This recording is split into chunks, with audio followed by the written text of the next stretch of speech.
నెల్లూరు జిల్లా కలిగిరి మండలంలోని తెల్లపాడు గ్రామంలో వేంచేసి ఉన్న శ్రీ సీతారాముల ఆలయంలో ప్రాయశ్చిత్త సంప్రోక్షణ కార్యక్రమం ఉగాది నుండి 3 రోజుల పాటు జరుగుతున్నాయని ఆలయ అర్చకులు తెలియజేశారు. ఈ సందర్భంగా ఆలయ అర్చకులు మాట్లాడుతూ గడిచిన 3 సంవత్సరాల నుండి సీతారాముల కళ్యాణ మహోత్సవ ఉత్సవాలు కొన్ని అనివార్య కారణాల వలన జరపలేదని, ప్రస్తుతం ఆలయ కమిటీ అభిప్రాయాల మేరకు ఈ నెల 23వ తేదీ నుండి 28వ తేదీ వరకు శ్రీ సీతారాముల కళ్యాణ మహోత్సవ ఉత్సవాలు అంగరంగ వైభవంగా జరుగుతున్నట్లు ఆలయ ప్రధాన అర్చకులు తెలియజేశారు.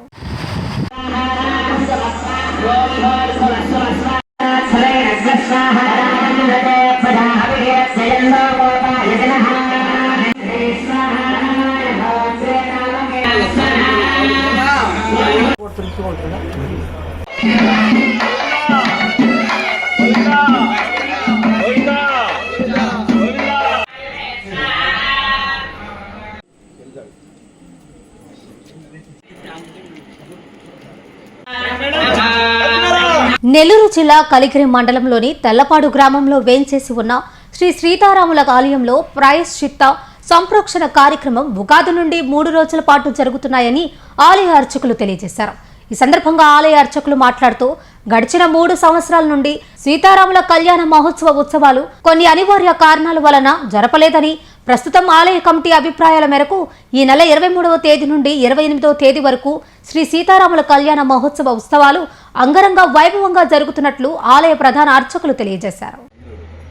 కలిగిరి మండలం తెల్లపాడు గ్రామంలో అనాదిగా వేంచేసినటువంటి శ్రీ హనుమత లక్ష్మణ సీతా సమేత శ్రీ కోదండరామస్వామి వారి యొక్క సప్తాన్నిక 7 రోజుల దీక్షతోటి ఈ సంవత్సరం బ్రహ్మోత్సవం 23వ తేదీ రాత్రి విశ్వక్సేన పూజ, పుణ్యాహవచన, మేదినీ పూజ, అంకురారోపణ, అలానే ధ్వజ ఆరోహణతోటి ఈ బ్రహ్మోత్సవం ప్రారంభించబడుతుంది.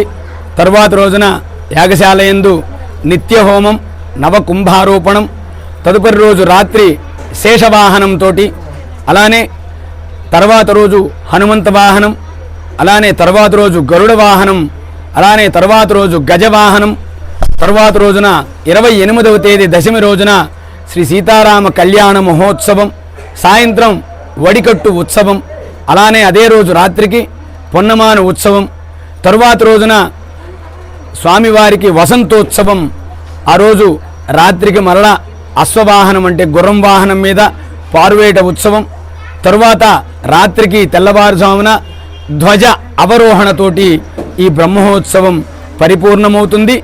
ఆ ధ్వజ అవరోహణ అయినటువంటి రాత్రికి స్వామివారికి ఊంజల సేవ, ఏకాంత సేవతోటి ఈ 7 రోజుల బ్రహ్మోత్సవం జరుగుతుంది.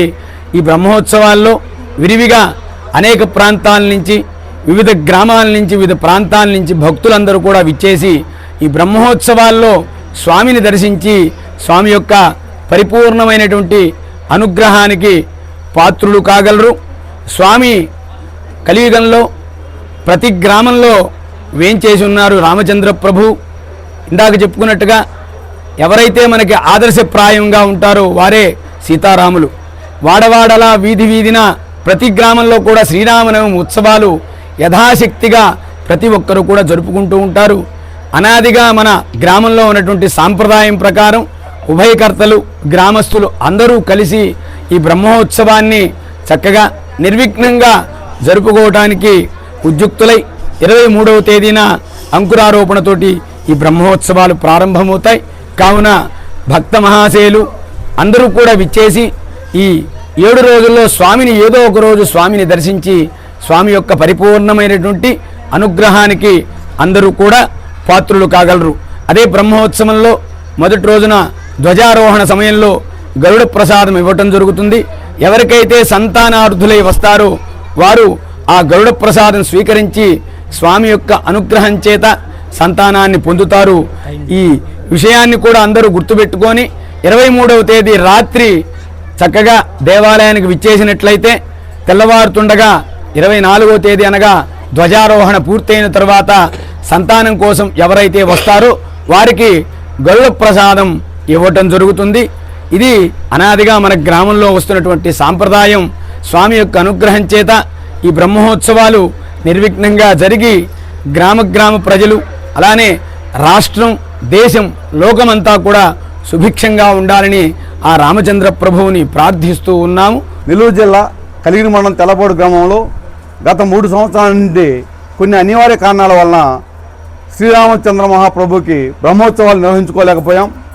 ఈ సంవత్సరం గ్రామంలోని ఉభయకర్తలు, గ్రామ పెద్దలు, భక్తుల సహాయ సహకారాలతో అందరూ కమిటీగా ఏర్పడి బ్రహ్మోత్సవాల నిర్వహించుకోవాలని చెప్పేటువంటి ఉద్దేశంతో గత 3 రోజుల నుంచి మహాసంప్రోక్షణ కార్యక్రమాలని అంగరంగ వైభవంగా నిర్వహించడం జరిగింది.